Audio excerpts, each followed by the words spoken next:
कोल्हापूर शहरासह जिल्ह्यात सध्या वादळी पावसाचे वातावरण निर्माण झाले।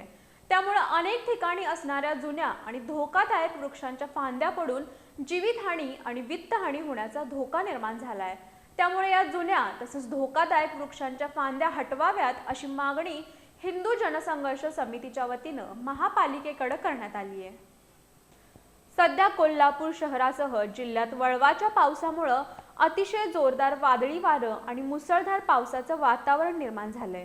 या परिस्थितीत शहरातील अनेक ठिकाणी असलेल्या जुन्या आणि मोठ्या वृक्षांच्या वाळलेल्या तसेच वाढलेल्या फांद्या तुटून पडत आहेत। या तुटलेल्या फांद्या नागरिकांच्या अंगावर तसेच वाहनांवर पडून गंभीर अपघात घडत आहेत। या प्रकारामुळे अनेक नागरिक जखमी होत असून मोठ्या प्रमाणात आर्थिक नुकसान आणि जीवितहानी होण्याचा धोका निर्माण झालाय। त्यामुळे कोल्हापूर शहरातील सर्व प्रमुख रस्ते, सार्वजनिक ठिकाणी, शाळा, रुग्णालय तसेच रहिवासी भागांमधील जुन्या आणि धोकादायक वृक्षांची तत्काळ पाहणी करून त्यांच्या वाळलेल्या, सुकलेल्या तसेच अतिवाढ झालेल्या फांद्या तातडीने कापून हटवाव्यात अशी मागणी कोल्हापुरातील हिंदू जनसंघर्ष समितीच्या वतीने कोल्हापूर महापालिकेकडे करण्यात आली आहे। आयुक्त के मंजुलक्ष्मी यांच्याकडे याबाबतचा ईमेल पाठवण्यात आलाय।